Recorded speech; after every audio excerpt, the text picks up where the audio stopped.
All right, so for those of you just joining, we're going to go through a quick demo of the brand new Conversation Explorer that came out this week.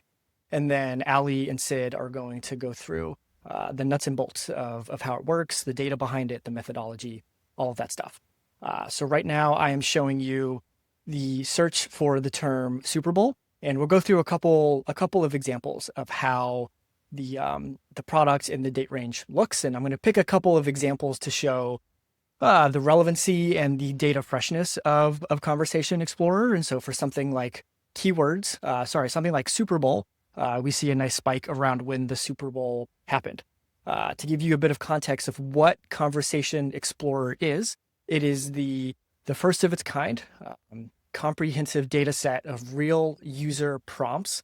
And we have advanced modeling across tens of millions of real user conversations from ChatGPT, where Ali and Sid extrapolated frequency, intent, sentiment across broader populations. And so paired with the other parts of the Profound platform, this gives you insight into how you prioritize tackling your answer engine optimization strategy to give you real conversation volume to go through and do that.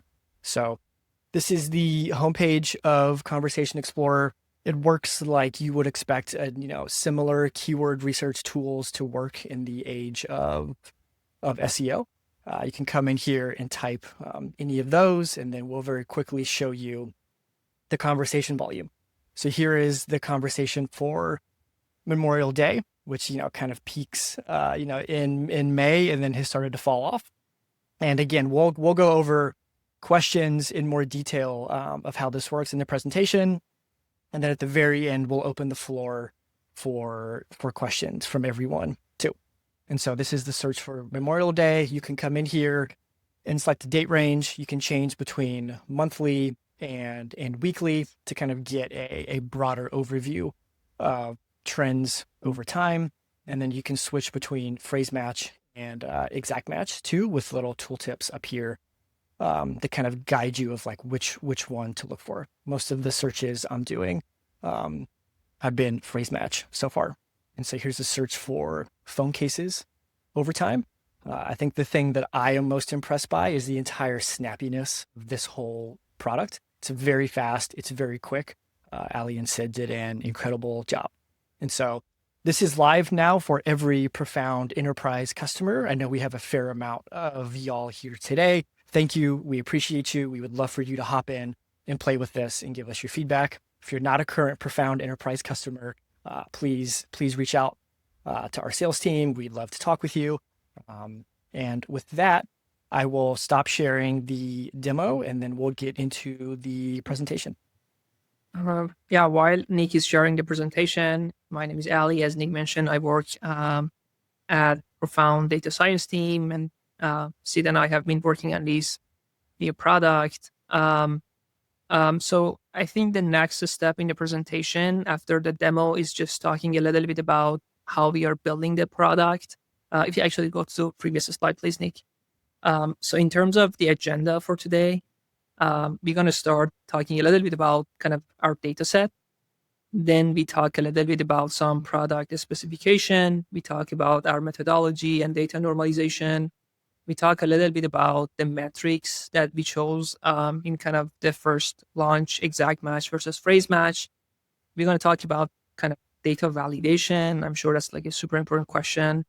We talk about next step, and hopefully at the end we have some Q&A.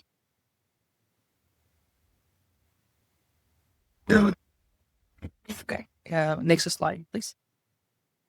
All right, so let's start with talking about the data set. Profound is licensing multiple consumer panels with real users LLM conversation. In terms of the scale, we are talking about tens of millions of prompts per month from millions of active real users.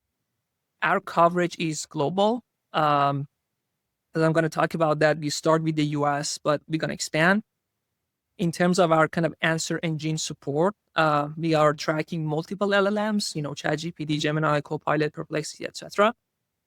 In terms of freshness of data, it's near real time. We have about 1 week of delay. I'm sure some of you are interested to know about kind of data compliance aspect. These are kind of opted-in anonymized users. It's fully compliant with GDPR, CCPA. We take this very seriously. From privacy protection perspective, we are removing any PII related information before any analysis. And I would say, if I want to kind of summarize this slide, I would say Profound has the largest panel of real users conversation in the world, except for LLM providers like OpenAI. So that's the scope of our data. Now, in terms of the product that we just launched, as Nick mentioned, enterprise customer can access the beta version on our platform. The focus has been on ChatGPT. We're going to expand the region. We focused on US at the beginning. We're going to have weekly and monthly frequency. So you could see our keyword volume projection at kind of weekly and monthly levels. In terms of number of keywords covered, we started with 40 million. We're going to grow that. I'm sure we're going to get a lot of feedback that, like, you might be interested in certain keywords. We're going to keep adding and expanding there. The latency would be, as I mentioned, about 1 week. One thing I want to clarify is it's like a beta version of the product, and it's going to be in beta mode for about a month. So what it means is it's possible that some of the projected volumes change over time as we are kind of tweaking our methodology. A lot of that would be kind of incorporating the feedback that you guys gonna give us. So just want to be kind of upfront about that. And in terms of the main metric that you're gonna see and the volume that Nick mentioned, those are like prompt count. So those are the total number of unique prompts where a given keyword appeared. So that's the scope of the product that we just launched. But as I mentioned, we're gonna expand on all dimensions. Now, I want to give a little bit of overview on kind of methodology and data normalization, let's say. We are running comprehensive data cleaning and processing step that would include like removing outlier users, scrapers, bots from our sample to be kind of representing what a real user does, which I'm sure that's what you are interested in. We are rebalancing our panel from geographic and some demographic dimension because we want to be as representative as possible. We are extracting keyword with kind of exact match and phrase match, which I'll explain in a bit. And then we're going to project these kind of balanced, normalized, clean sample to the entire US population to give you some nominal value of like how many prompts we really think a given keyword showed up. And then we have a rigorous validation step that we're gonna cover later to just make sure that the data is kind of in high quality going forward. I want to spend a little bit time and kind of explain this exact match versus phrase match that Nick mentioned in the app. So this is something that I'm sure we get a lot of question about.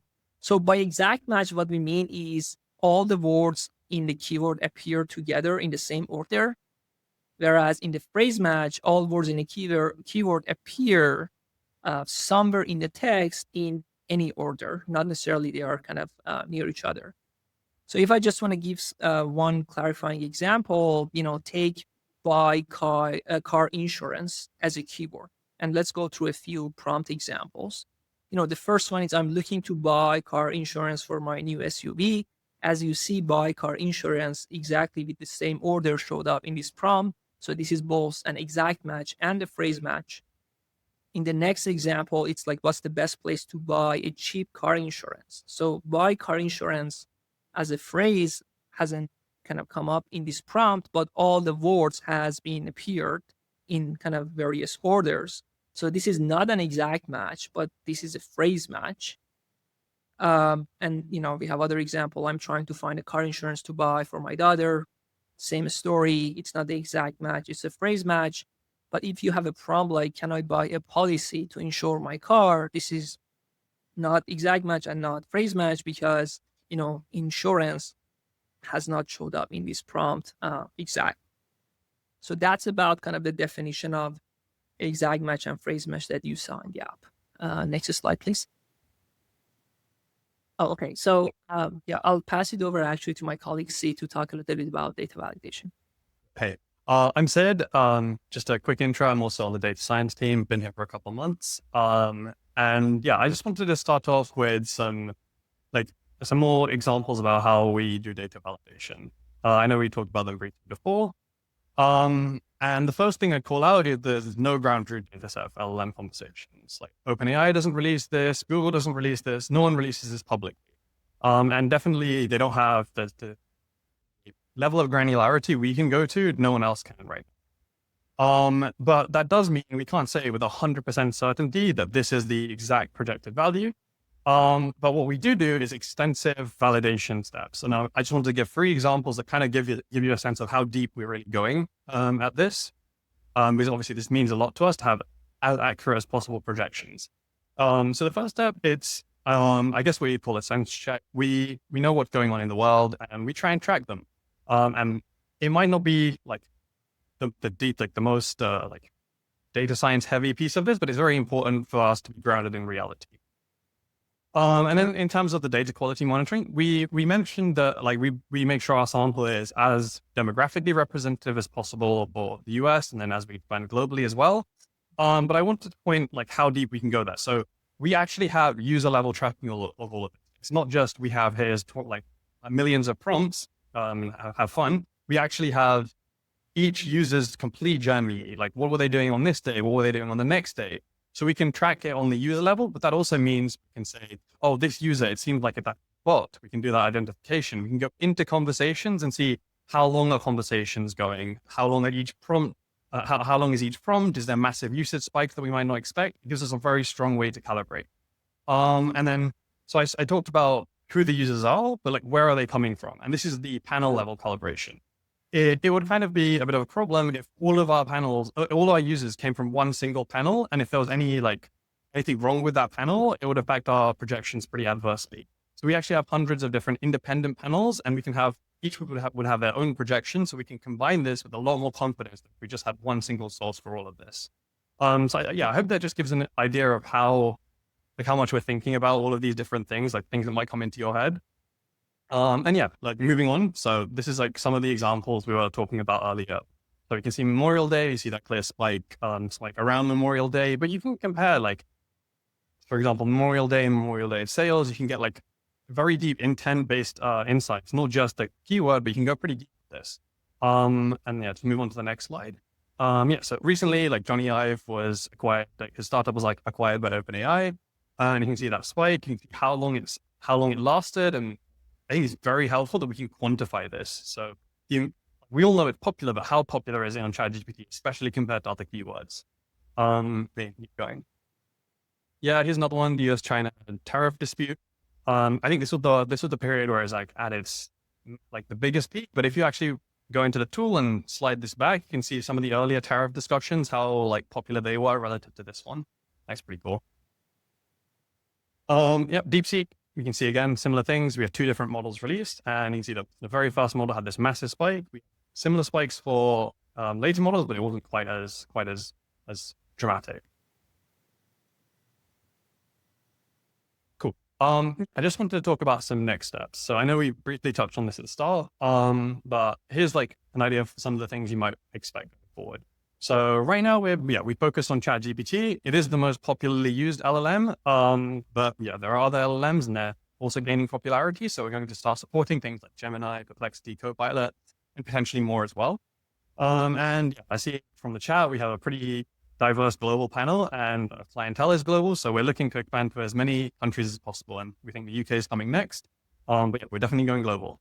And then, So I noticed actually, because this was released yesterday, some people already said, I tried to search this very long keyword and didn't get any results. That's not actually a problem. Like we could definitely have that in our data set. It's just, we've focused on 40 million keywords right now, and we're going to expand this going forward. I'm not sure the exact way we're going to prevent that, but we're going to be able to support these long keywords and give you projections. If you see a keyword not present and it gives you the say, we don't have it, it doesn't mean we can't calculate it. We absolutely can. Deeper and more granular insights. So right now we're focusing on projection volumes, but if you imagine we have like exact prompts, there's so much we can do with that. And this is just our first best guess at what's most useful. But we can go like anything you can imagine we do with these raw, unstructured, like just text, we can do it. And we're going to go much deeper in the kind of insights you can get. And that will be like combined with maybe the user input we have, very, very creative directions. And then the last point, I know, again, we mentioned this briefly, but you're all sending out prompts already. You pick, I want to optimize this prompt. Let's check my visibility for this prompt. But I think the one thing that's missing here is, how do I know that this prompt, are people actually searching about this prompt? Is it actually going to have the impact that I want? And so this tool, it gives you like the first magnifying glass where you can say, I should actually be targeting these keywords more than these keywords because people end up using them more. They search like this more. And this is very different to Google as well, because in Google searches, they're very small. You can only get a certain amount of context. Not people aren't searching very, very long keywords. With this one, we have, like, we've been noticing that ChatGPT conversations are like almost orders of magnitude longer. So that means that for each topic, there's so many different types of users that search for that topic. And for the first time, you can see how a particular user engages with that topic. And I think that's something that's been really exciting for us to look at going forward. I'll open the floor for a lot of questions. Sid, Ali, thank you so much for going through all of that stuff. I'll kind of put this back on one of the example slides to just kind of leave up for now while I go through and pull some questions from the chat. All right, give me a second to pull everything up. Okay, let's see. Question from David. Can you filter prompt volume by location or user demographics? I'll take this one. In the first version that we launched, no, it's like a projection at the kind of US national level, but that's something that we are working on. So eventually our goal is to have kind of allowing users to cut volume by demographic and some sort of a geographic granularity, but that's not something we launched. So that's something that kind of obviously in progress. Cool. Lana asks, can you add a comparison with Google Trends? I think that's a really interesting idea. Actually, Sid, we want to take this one because you were working on this problem a little bit. Yeah, I mean, so we can have the comparison, but I'd say one caveat there is it's not a one-to-one comparison like I was saying at the end. Like a Google search is very different to an AI search. When you search with AI, if I want to buy a car, I am often going to load it with a lot more context than you'd ever have on a Google search. And that also means that because prompts are much longer, the likelihood that different keywords match is also going to be higher. So it's like, you can definitely have that comparison, but I'd caveat it massively with the fact that this is almost a different world we're living in, the way you interact with these two different types of search. Cool. Well, I would just add to that, yeah, I mean, the consumers are probably similar, but the use cases that they go to these LLMs and the type of prompts are pretty different. So we should expect some differences, but in terms of like, do we know whether these are correlated or not? I think that's an interesting question for ourselves as well. And we are also looking into that, but I don't think we have we don't have a full picture, but I think what most interesting is when they're not correlated. We're going to expect some level of correlation with the trends, but it's going to be very interesting when we can compare, this particular topic is much more popular in ChatGPT than it is on Google. Amazing. Okay, let me scroll back up. I know there were a few early questions on if we will add other models besides ChatGPT. Lana, the answer to that is yes.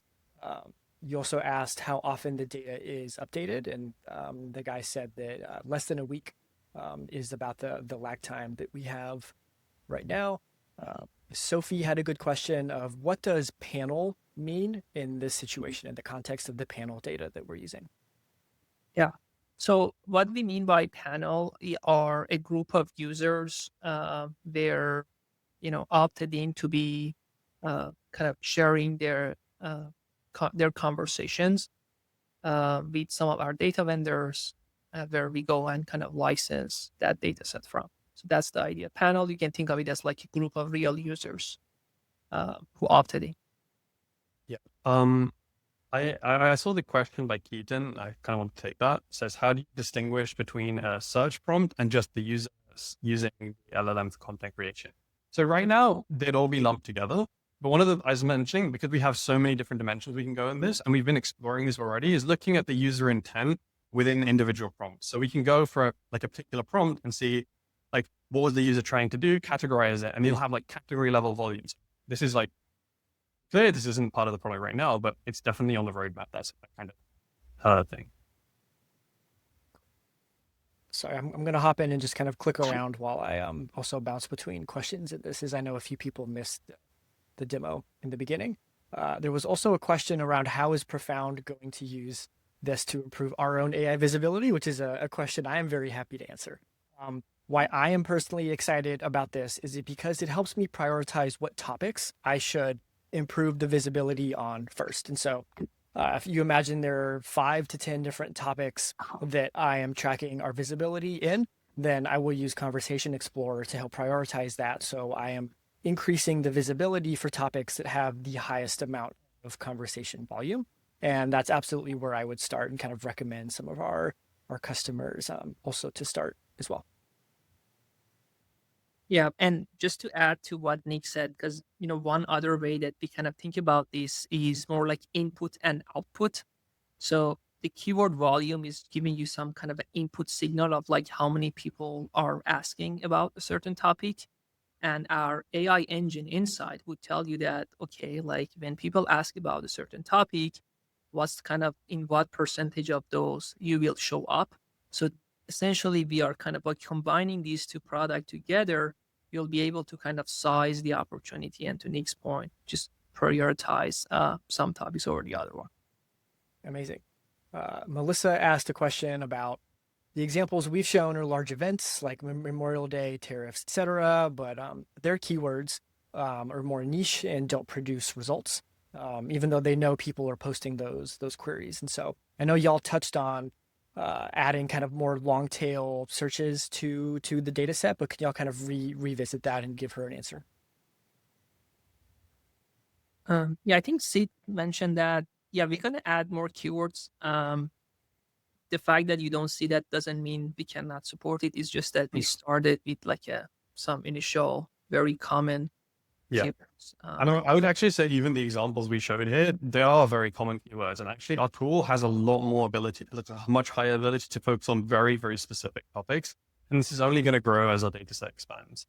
And I would just say like another interesting angle is this. I saw someone else saying like, this seems useful for very large topics, but maybe not for my specific brand. I think this is almost giving you the information about which topics that you should ought to search for. So do you want to find very specific things about your brand where if there's not a high volume, that's kind of a reflection that no one's actually searching for it. So how much, it gives you a good sense of how to prioritize which prompts you want to target. Awesome.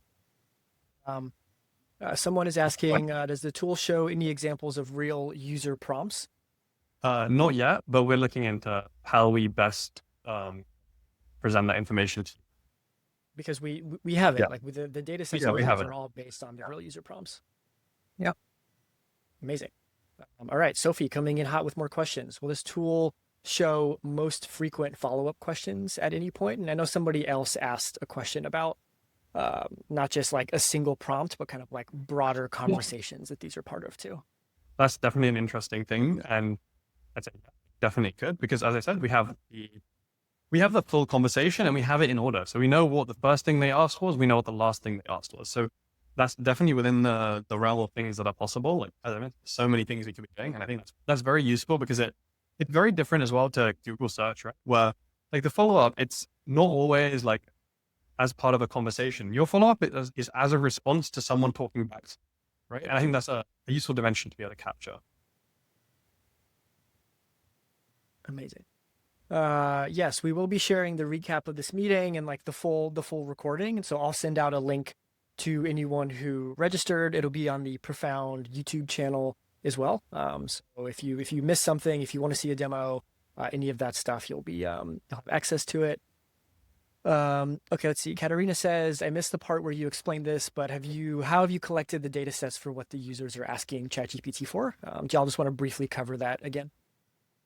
Yeah. So as I said, we are licensing multiple panels of real conversation, and we kind of bring them together to create the biggest panel of these kind of real users conversation in the world outside of LLM provider, which empowers this insight. So the TLDR is just that these are like real users. There's no synthetic data, and the way to do it, the way we decided to do it was by licensing multiple consumer panels. Yeah, and just to add to that, it is like fully GDPR, CCP compliant. We take privacy very seriously. We do scrubbing on top of that, so you don't have to worry about any of that on our side. Awesome. Yeah, I'm just flashing the screen again from the PowerPoint just to Trending topic. You should. Yeah, so interesting. So Jesse, you're asking about trending topics, which is probably the feature we're gonna launch in next few days. Yes, we're gonna show you which keywords or topics are uptrending in the app. So yeah, obviously stay tuned for that feature. Yeah. One thing I'd say just like kind of unrelate to this, we're going to be expanding in so many different ways. It's a first of its kind product, and in many ways, this is the worst it's going to be. So I think that's like prepared for a very big expansion of what we offer. I would love to answer. There's a question from Vishal who says, as a CMO, how can I confidently make sure that I rank at top for a certain prompt category? And I think that's a nice combination or kind of use case where we need both answer engine and conversation explorer. So, the first thing that conversation explorer will tell you as a CMO is like, what are people asking? Then our answer engine will tell you that, when people ask about that, how often you show up. So you can kind of prioritize what's the biggest lift or ROI, like which topic you have to focus on. And then we have the other product, we are talking about Copilot and kind of other products in our roadmap, which over time helps you to kind of focus in that topic and be more and more visible.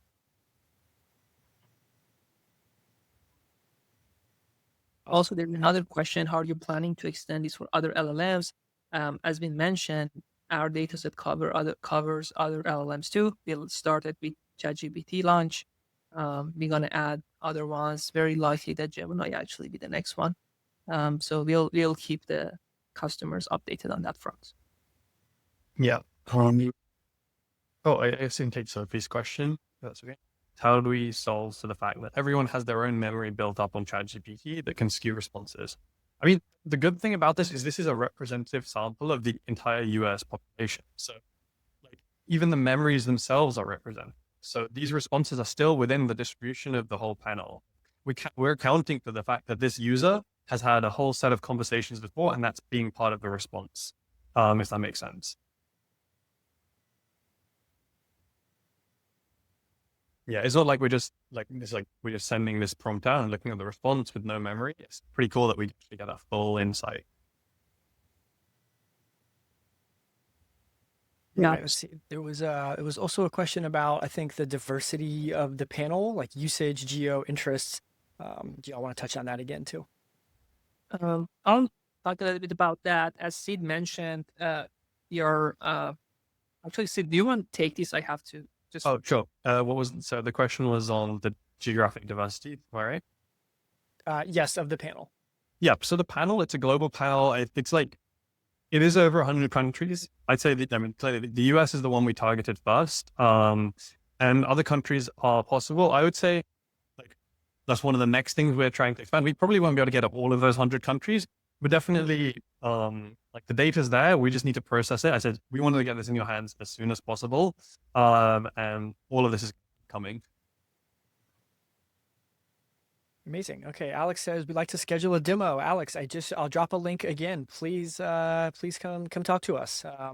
And if you don't hear from anyone, I'll drop my personal email here as well.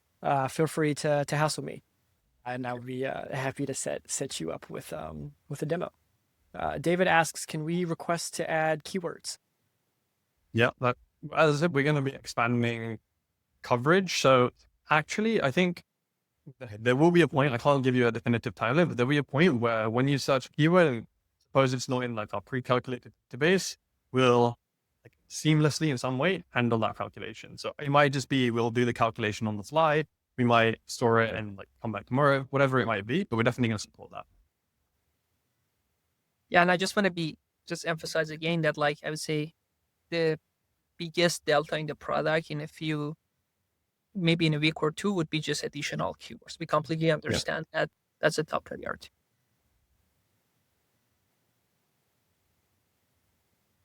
Amazing. Okay, someone asks, Profound only tracking ChatGPT and Perplexity, or also Google AI overviews? We also do Google AI overviews and Microsoft Copilot, with all the other ones, Claude, Grok, etc., to come shortly as well.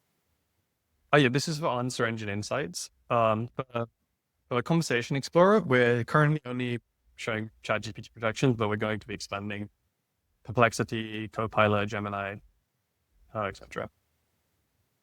Awesome.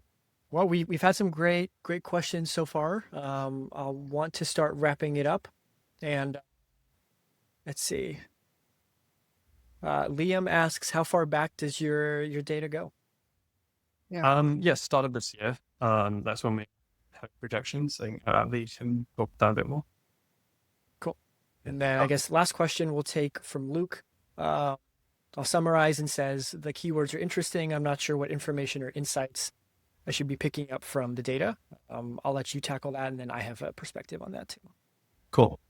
Yeah, I would say, like, again, I think these tools allows you to understand how much demand is for a certain topic, category, or keyword that you might be kind of interested in from kind of your business perspective.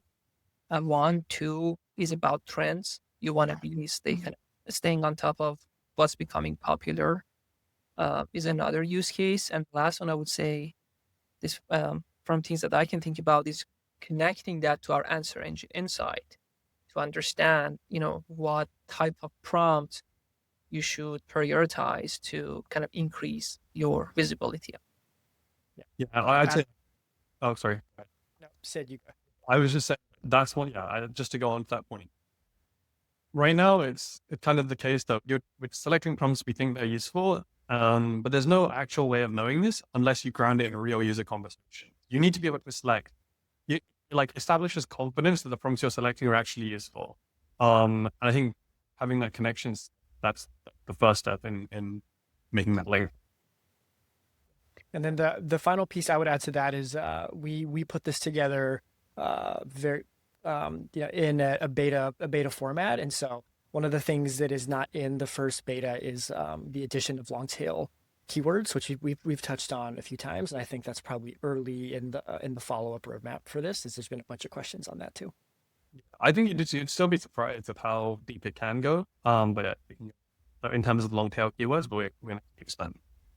Awesome. All right, Vishal, great ending question. Can you make an FAQ from this meeting?